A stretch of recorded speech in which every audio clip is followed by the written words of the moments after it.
अपने इर्द गिर्द तो मुझे सिवाय अंधेरों के और कुछ नजर नहीं आता। अगर कुछ है भी तो वो सिर्फ फारिस के साथ गुजारे हुए पलों की यादें हैं। मैं इन्हें बदलना नहीं चाहती। लेकिन अपना इम्तिहान ले रहा कि यहाँ ना आकर तुमसे ना मिलकर तुम्हें भुला पाता हूँ या नहीं, लेकिन अपने इम्तिहान में पास हो गया, तुम्हें नहीं भुला पाया रामी। लेकिन आप जो बात सोच रही हैं ये फिलहाल मुमकिन नहीं। प्लीज अम्मी, मैं नहीं चाहता कि हमारी इस बात से रामीन को कोई तकलीफ पहुंचे और वो फिर से कोई खतरनाक कदम उठाने पर मजबूर हो जाए। मुझे मलेशिया में इससे ज्यादा अच्छी पोजीशन और तरक्की मिल सकती। अगर मुझे यही पोजीशन और तरक्की चाहिए होती तो मैं मलेशिया से कभी वापस ना आता। मैं ऐसी तरक्की कबूल करने का बिल्कुल कायल नहीं। रामीन, इसमें इतना परेशान होने वाली कौन सी बात है? तुम तो ऐसे डर रही हो जैसे वो अगर तुम्हें देख लेता तो जान से मार देता। लेकिन वो ये नहीं जानता कि मैं उससे दूर क्यों हूँ। इस मामले में तो मैं भी तुम्हारा फेवर नहीं करूंगी रामीन। ये तो एक तोहम परस्ती वाली बात है कि तुम्हारी शादी के बाद फारिस के साथ ये सब कुछ हुआ तो इसमें तुम्हारा कसूर है। उसका एक्सीडेंट हुआ और शायद उसकी जिंदगी इतनी ही मुख्तसर थी, इसमें तुम्हारा कोई कसूर नहीं है। और ये कहाँ की सोच हुई कि अगर तुम किसी और के साथ शादी करोगी तो उसका भी यही हाल होगा। ये तो जहालत वाली बातें हैं और तुम इतनी पढ़ी लिखी लड़की होने के बाद ये सब बातें सोच रही हो। आंटी, कुछ सोचें पढ़े लिखे होने से नहीं आती, बस आपके दिमाग में डाल दी जाती हैं। बचपन में मेरे माँ बाप गुजर गए और फिर फारिस। ये बातें अगर लोग करते तो मैं कान भी ना धरती। लेकिन जब खाला अम्मी की भी यही सोच थी तो फिर मुझे इन बातों पर यकीन करना ही था। और मैं फिर साइम की जिंदगी तबाह भी नहीं करना चाहती थी। जब तक मैं उस घर में रहती साइम किसी और से शादी करने का सोच भी नहीं सकता था। मेरे वजूद की वजह से उस घर के हर शख्स की जिंदगी अजाब बनी पड़ी थी। और आप लोगों को क्या लगता है मेरे चंद माह की दूरी से क्या मेरी किस्मत बदल गई होगी? हरगिज नहीं आंटी। मैं एक बार फिर वहां जाकर उनकी जिंदगी खराब नहीं करना चाहती। रामीन, जिस तरह तुमने बताया है उससे लगता है कि साइम तुमसे बहुत मोहब्बत करता है। और अगर वो अलीजे के साथ शॉपिंग मॉल में था भी तो तुम्हें क्या यकीन है कि उसने उससे शादी कर ली होगी? मोहब्बत करने वाले तो अपनों की याद में सारी जिंदगी तन्हा रह जाते हैं। मोहब्बत कोई मामूली चीज नहीं होती बेटा। ये जिसे होती है वही जान सकता है कि किसी अपने को खोना कितना बड़ा अजाब होता है। फिर भी अगर रामीन तुम चाहो आज भी वहां जा सकती। अगर आप लोगों को मेरे यहाँ रहने से कोई परेशानी हो रही है तो मुझे बता दें, लेकिन प्लीज मुझे वापस जाने के लिए मत कहें।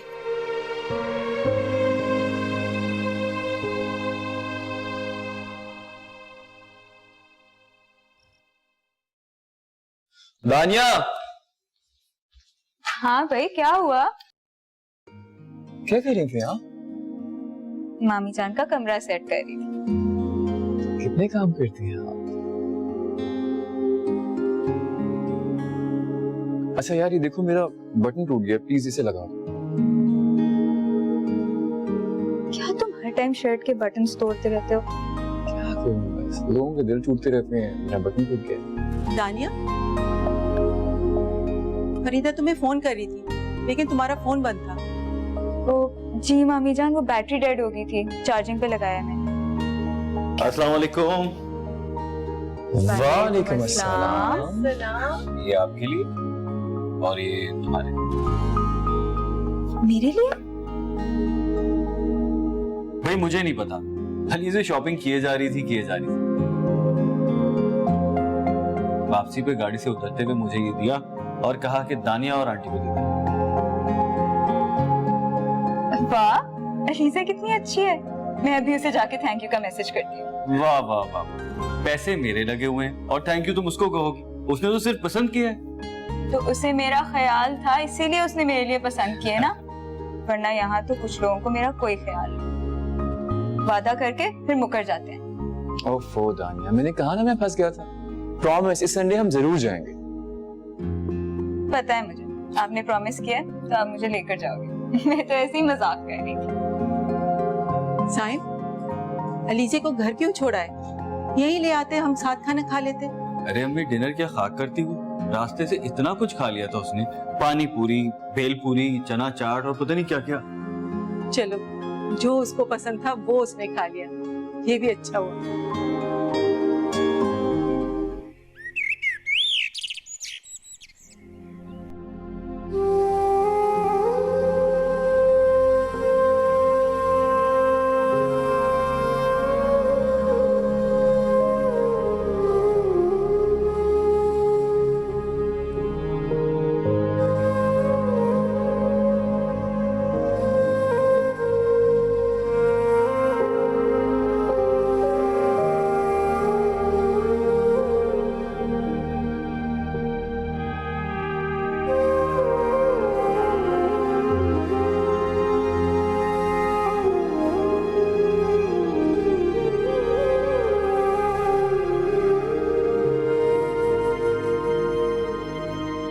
रामीन,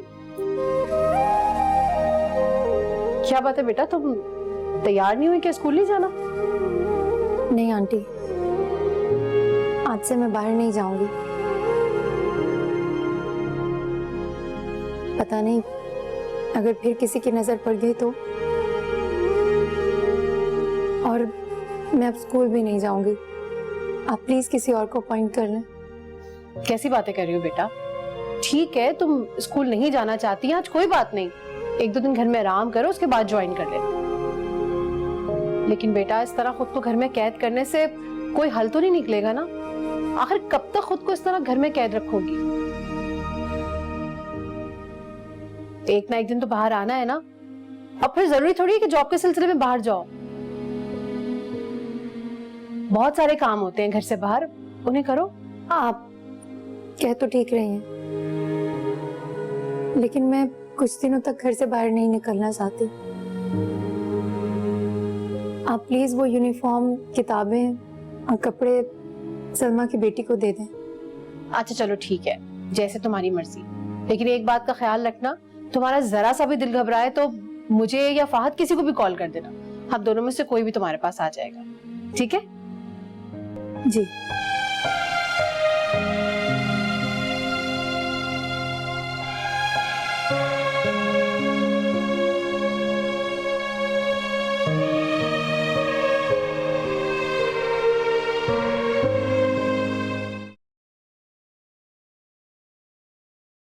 ऐसे आज ही सबमिट करवा दो। हाँ,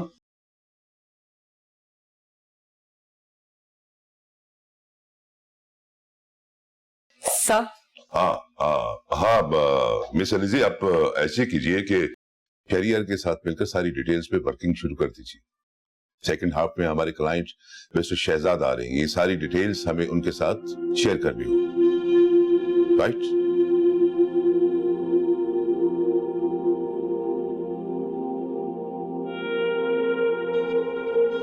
सर, अगर हम एक प्रेजेंटेशन रेडी कर लें तो हमारे प्रोडक्ट की डिटेल्स उन्हें अच्छी तरह मिल जाएगी।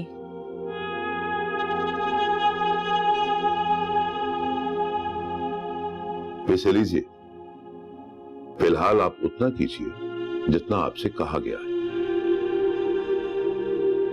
खैर, with the passage of time आपके आइडियाज पे गौर किया जा सकता है। फिलहाल आप जाइए और शहरियार के साथ जाकर डिस्कस कीजिए।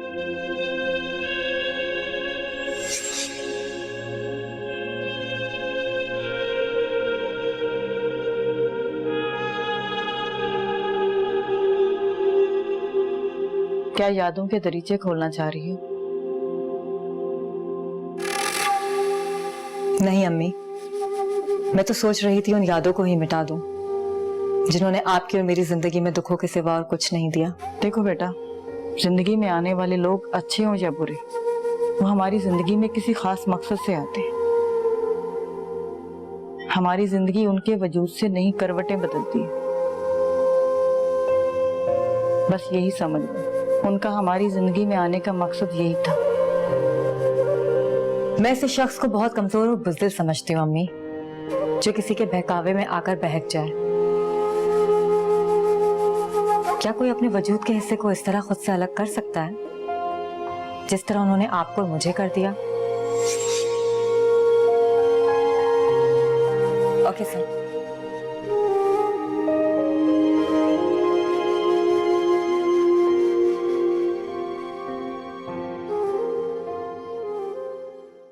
देखो रामी, ये जरूरी नहीं कि जो कुछ तुम्हारे साथ माजी में हुआ वो सब तुम्हारे साथ मुस्तकबिल में भी हो। जब इतना सब कुछ नेगेटिव हो चुका हो तो इंसान की जिंदगी में पॉजिटिविटी बहुत मुश्किल से आती है फहद। इश्कम दारम इश्कम इश्कम यारम इश्कम यारम इश्कम इश्कम इश्कम दारम इश्कम इश्कम यारम इश्कम यारम इश्कम इश्कम।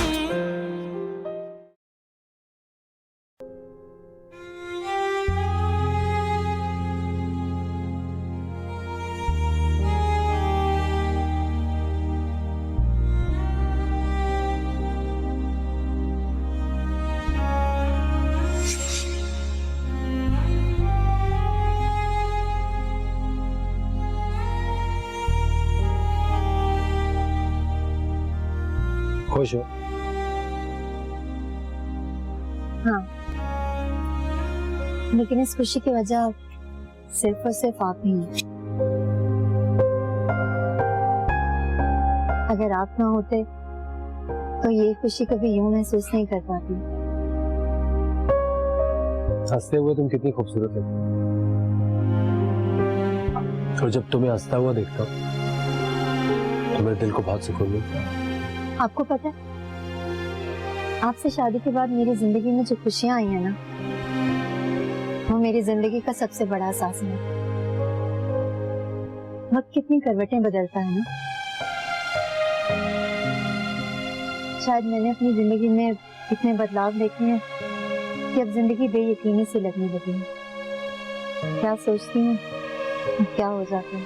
इन बुरे वक्तों को भूल जाओ और इन खुशियों को एंजॉय करो, लेकिन हाँ, इन खुशियों में तो मुझे ना भूल जाना। अरे ये कैसी बातें कर रहे हैं आप तो मेरी जिंदगी का आगाज हैं।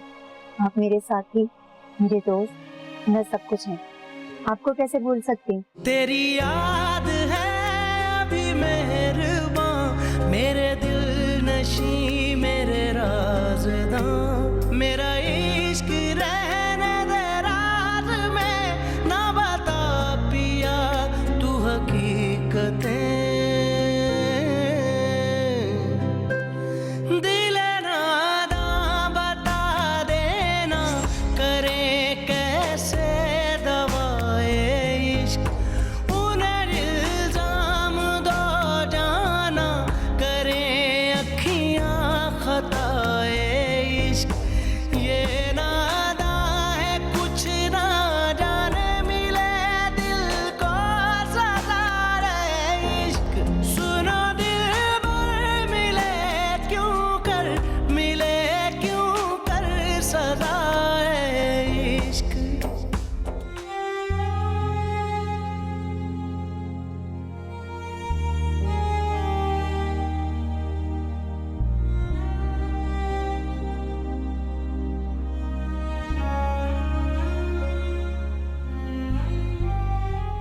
क्या हो गया रामीन तुम्हें?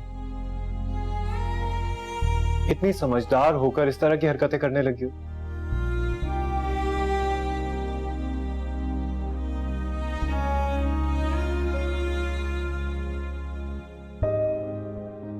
देखो रामीन, मुझे पता है कि कल वाली बात पर तुम हर्ट हो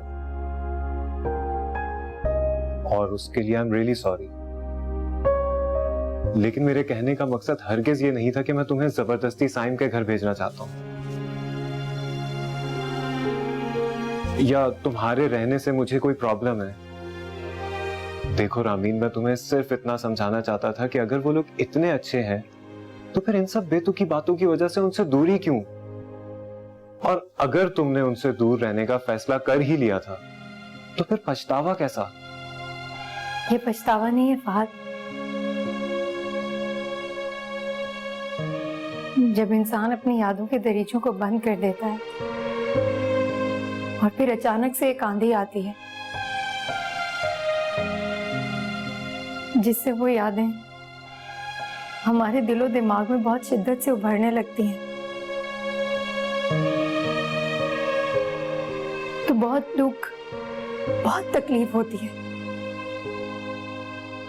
और तुम बस समझ लो कि मैं वही तकलीफ उठा रही हूँ। बस एक खौफ है, किस्मत कहीं फिर से वो सब ना दोहराए जिससे बड़ी मुश्किल से बचकर निकली। रामीन, जब बचपन में हम चलना सीख रहे होते हैं ना, तो गिरने के डर से चलना नहीं छोड़ देते, बल्कि उस खौफ को पीछे छोड़ के आगे बढ़ते हैं। इसी तरह जिंदगी में भी जब दुख और परेशानी आते हैं ना, तो उनके साथ जिंदगी खत्म नहीं हो जाती, बल्कि उनको पीछे छोड़कर एक नए सिरे से जिंदगी का आगाज करते हैं। इस पॉजिटिव सोच के साथ कि अब जिंदगी में सिर्फ खुशियां ही मिलेंगी।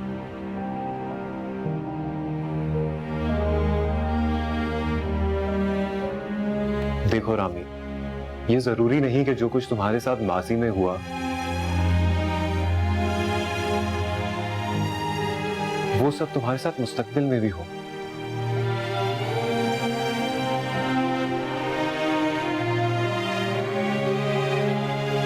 जब इतना सब कुछ नेगेटिव हो चुका हो तो इंसान की जिंदगी में पॉजिटिविटी बहुत मुश्किल से आती है फहद। अच्छा प्लीज, अब इतनी उदास बातें तो मत करो। सुबह से यूं ही कमरे में बंद बैठी हुई हो और मुझे पता है कि तुमने कुछ भी नहीं खाया। चलो आओ, चलो जल्दी से चल के कुछ खाते हैं। मेरा दिल नहीं कर रहा। तुम्हारे दिल को क्या हुआ है इसकी मैं और अम्मी अच्छे से खबर ले लेंगे। अभी मुझे गुस्सा आ जाए इससे पहले तुम चलो मेरे साथ। मैं और अम्मी कब से खाने पे वेट कर रहे हैं तुम्हारा। अब चलो भी। ठीक है, आती हूँ। ओके।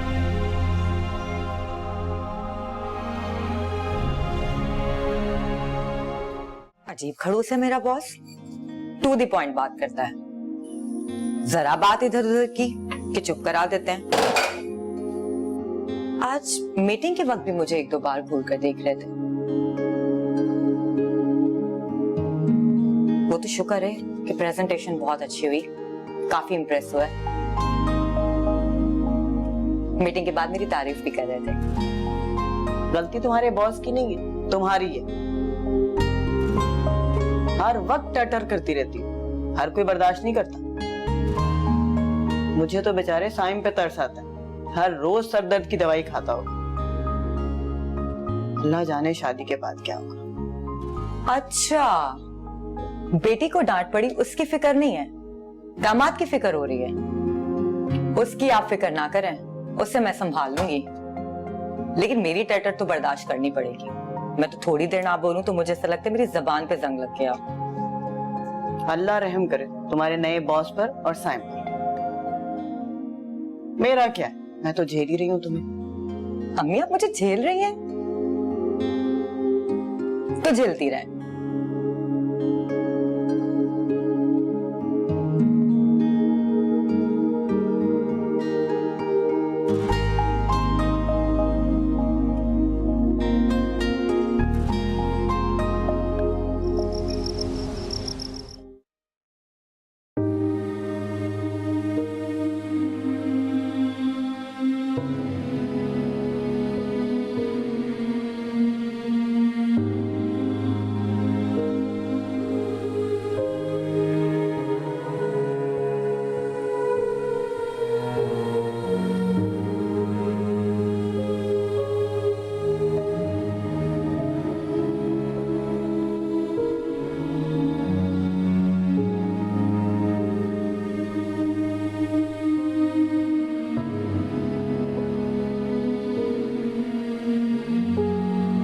अस्सलामुअलैकुम मम्मी। वालेकुम अस्सलाम। जीती रहो, खुश रहो, सदा सुहागन रहो। आओ बैठो बैठो बैठो। खाना खा रही थी आप?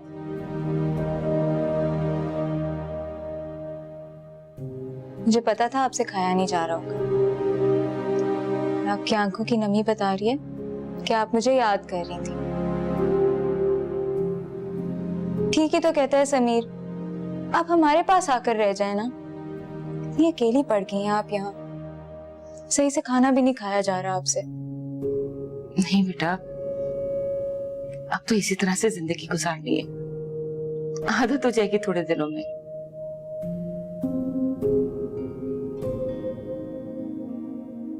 तुम बताओ, तुम तो बहुत प्यारी लग रही हो माशाल्लाह से। बेटा तुम खुश तो हो ना अपने घर में? जी अम्मी, मैं तो बहुत खुश हूँ। शुक्र है अल्लाह का। और ये समीर नहीं आया तुम्हारे साथ? वो समीर को कोई काम था ना, वो उधर गए हैं, लेकिन अभी वापसी पर आएंगे ना।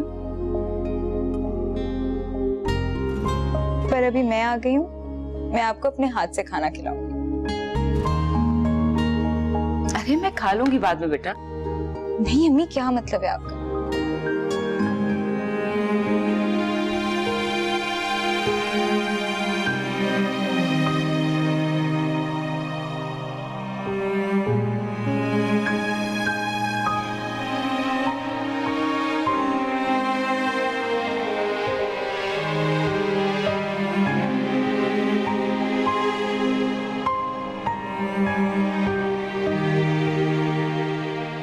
अब एक भी और आंसू मैं तुम्हारी आंखों में नहीं देख सकता। मैं जानता हूँ कि तुम्हारे लिए बहुत मुश्किल वक्त है, और मैं हमेशा की तरह आज भी तुम्हारे साथ हूँ। और मैं तुम्हें यकीन दिलाता हूँ कि जिंदगी में कभी कोई तकलीफ तुम तक पहुंचने नहीं। दुनिया की हर खुशी तुम्हें देने की कोशिश करूंगी, ये वादा है।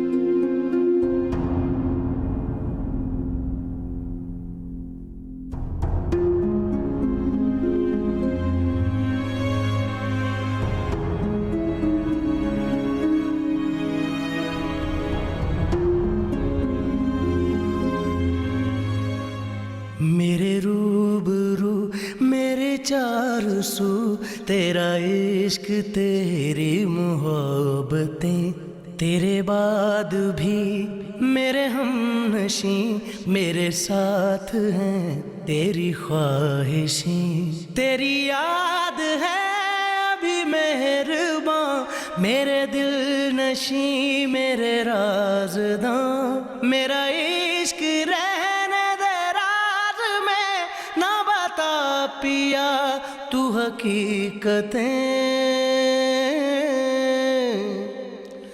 दिल नादां बता देना, करें कैसे दवाए इश्क, उन्हें इल्जाम दो जाना, करें अखियां खताए इश्क। ये नादा है कुछ ना जाने मिले दिल को। क्या हुआ बेटा? मामी जान, समीर का एक्सीडेंट हो गया। वो डॉक्टर के पास है, मुझे तो समझ नहीं आ रही, पता नहीं क्या होगा। मामी जान, रो तो नहीं बेटा? इश्कम दारम इश्कम इश्कम यारम, इश्कम यारम इश्कम इश्कम, इश्कम दारम इश्कम इश्कम यारम, इश्कम यारम इश्कम इश्कम।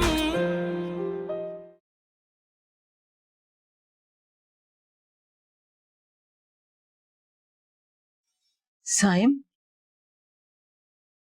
आधी रात को तुम यहाँ क्या कर रहे हो? अम्मी, कमरे में मेरा दिल बहुत घबरा रहा है। ऐसा लग रहा था कि रामीन मुझे पुकार रही है। अम्मी, वो यहीं कहीं है और हम शायद उसे देख नहीं पा रहे। अम्मी, रामीन जिंदा है। मेरा दिल कहता है कि रामीन जिंदा है। मेरा दिल कहता है अम्मी। बेटा जब कोई हमारा अपना बिछड़ जाता है तो उसका गम बहुत शदीद होता है और कभी उसकी शिद्दत में इजाफा हो जाता है तो इस तरह के ख्याल आने लगते हैं।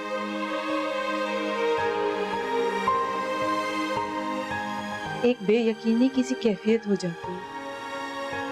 मुझे भी इस तरह के ख्याल आते हैं जैसे रामी मुझे बुला रही है। लेकिन बेटा तुम जानते हो कि वो हमसे बहुत दूर जा चुकी है। बस ये हमारी मोहब्बत है जो हमें बेचैन करती है।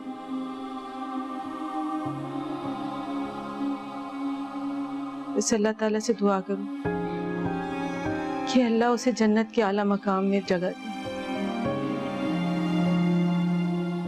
चलो बेटा उठो, जाओ अपने कमरे में, आयतल कुर्सी पढ़ो, अपने ऊपर फूको और सो जाओ। मैं थोड़ी देर में चला जाऊंगा, आप सोचिए।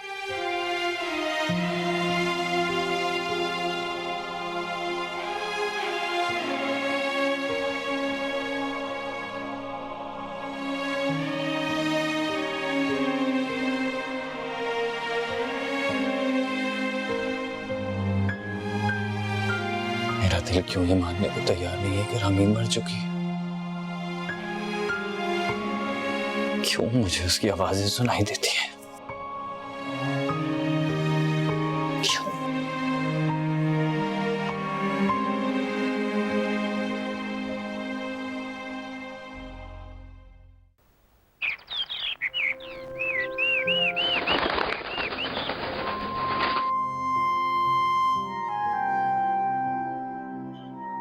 क्या आज भी स्कूल नहीं चलोगी रामी?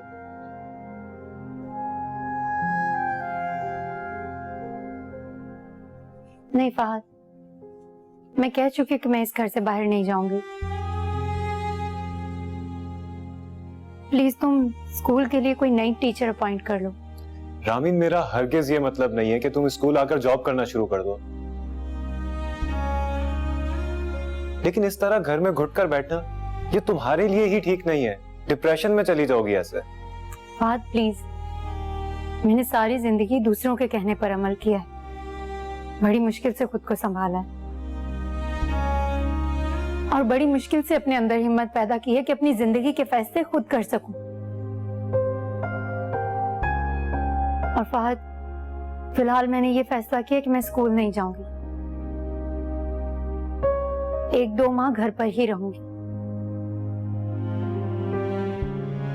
और फिर ये भी तो हो सकता है कि मैं घर के करीब ही कहीं जॉब कर लूं या फिर घर में बच्चों को ट्यूशन पढ़ाऊं। कराची बहुत बड़ा शहर है रामी, इतनी भीड़ में रोज किसी का कहाँ आमना सामना होता है? तुम बिला वजह ही परेशान हो रही हो। और फहद, मैंने उस घर से बड़ी मुश्किल से कदम निकाला है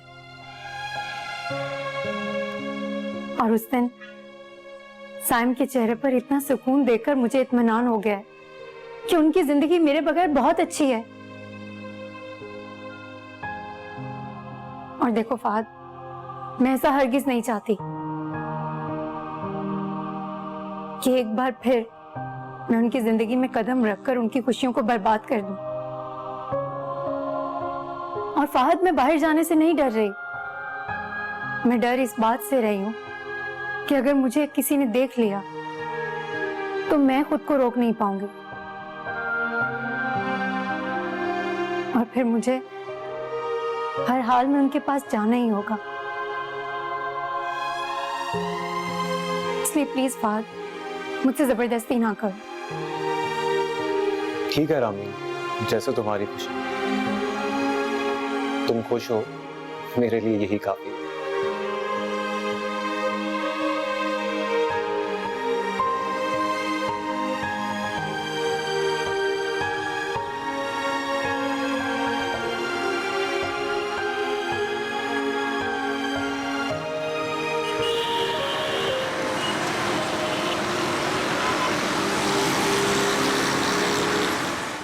देखिए मिस्टर इजी, 3 दिन के बाद मिस्टर इरशाद के साथ हमारी मीटिंग है। आपसे कहना तो मैं ये चाहता था कि आप शहरी यार के साथ मिलकर तमाम डिटेल्स डिस्कस कर लें। लेकिन उस दिन जब आपने कहा कि प्रेजेंटेशन तैयार करने से क्लाइंट काफी इंप्रेस हो सकता है, तो ठीक है, इस बार अपने आइडिया के मुताबिक तैयारी कीजिए। Thank you sir.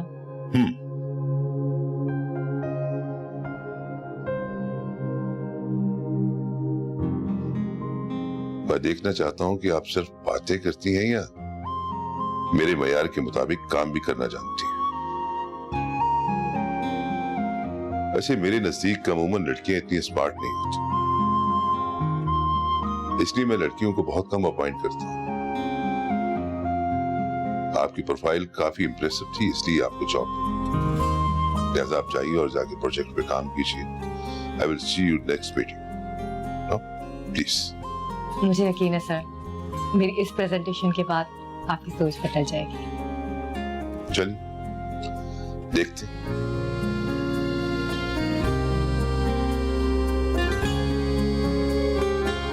Okay.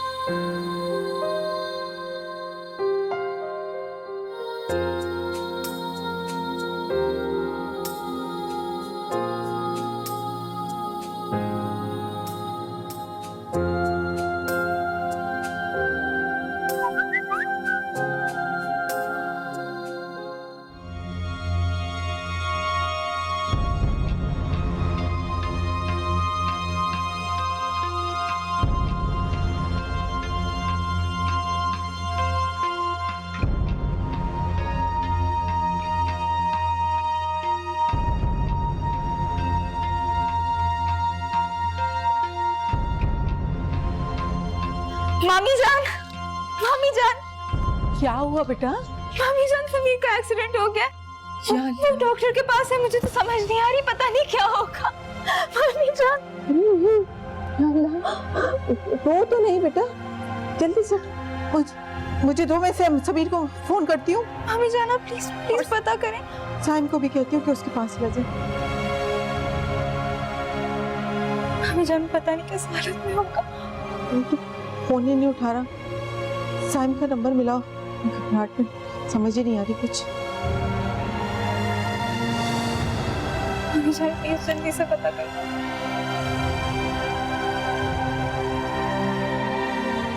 Saim का नंबर बंद, साइम का तो नंबर बंद है।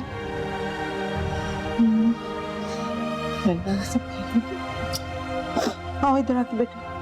मामी जान। अच्छा चलिए ठीक है, आप ऐसा कीजिएगा कि सुबह फाइल्स मेरे टेबल पर रखवा दीजिएगा ताकि मैं आते ही सबसे पहले उन पर सिग्नेचर करूं। चल, थैंक यू, अल्लाह हाफिज। किसका फोन था अम्मी? फिरोज भाई, वही घर में भी ऑफिस के काम। तुम बताओ, खाना लगाऊं? नहीं, मुझे बिल्कुल भूख नहीं है। चलो थोड़ी देर में खा लेना।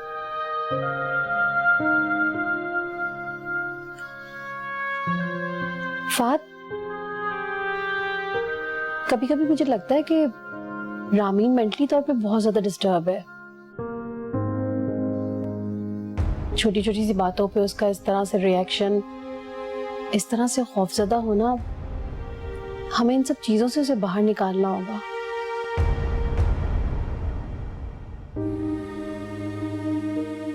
मुझे लगता है कि उसे काउंसलिंग की जरूरत है। वो बहुत बड़े ट्रॉमा से गुजरी है अभी, बहुत मुश्किल से उसने अपने आप को एडजस्ट किया है। अब एक बार फिर साइम की एक झलक देखने से वो इस कदर परेशान हो गई। परेशान होना तो अलग बात है, मगर इस तरह से खौफजदा होना ये तो ठीक नहीं है। आज सलमा के आने पर तो वो इस तरह से घबरा गई थी कि उसके माथे पर पसीना आ गया था। आखिर कब तक वो इस तरह से घर में कैद होकर रहेगी? मेरे ख्याल में उसे किसी अच्छे डॉक्टर की जरूरत है। हमारी एनजीओ में बहुत सारी इस तरह की लड़कियां हैं जिन्हें हम साइकियाट्रिस्ट के पास लेकर जाते हैं, वो उनकी थेरेपीज करती हैं और फिर वो नॉर्मल जिंदगी गुजारती है।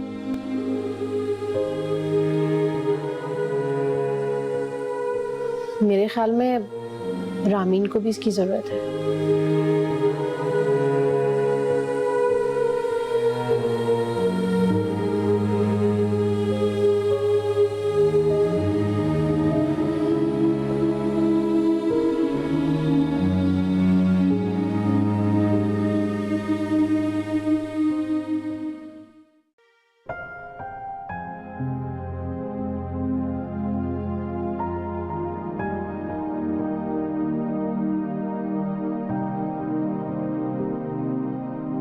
ओहो दानिया, क्या हो गया तुम्हें? मामूली सी चोट है, मैं तुम्हारे सामने हूँ, बिल्कुल ठीक ठाक हूँ। और अल्लाह का शुक्र है गाड़ी का भी कम नुकसान हुआ है। तुम बिला वजह परेशान और घबरा रही हो। मैंने कहा ना मैं ठीक हूँ। नहीं समीर, मैं बहुत डर गई थी। मुझे लगा तुम्हें कुछ हो गया है। फारिस भाई के एक्सीडेंट का ख्याल आ रहा था बार बार। मेरा दिल बहुत घबरा रहा था समीर। तुम ठीक हो ना? ओफो दानिया, अब इस सारे किस्से में फारिस बीच में कहां से आ गया? मैंने कहा ना मैं बिल्कुल ठीक ठाक हूँ, तुम्हारे सामने हूँ। अब तुम प्लीज रोना बंद करो और जाओ मेरे लिए एक अच्छा सा कप चाय का लेके आओ। वैसे मुझे बहुत दर्द हो रहा है। अच्छा तुम रेस्ट करो, मैं चाय लेकर आती हूँ। ओके।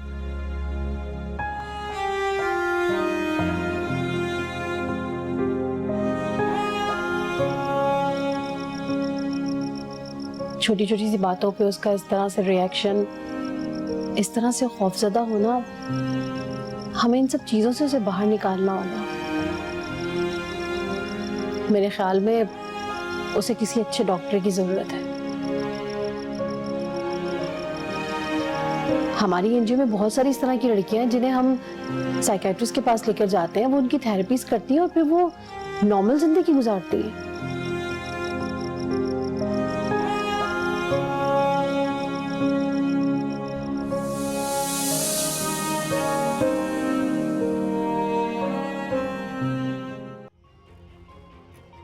अम्मी, उस दिन आपने मुझसे बात की थी ना, मुझे लगता है कि वो बात करने का सही वक्त आ गया।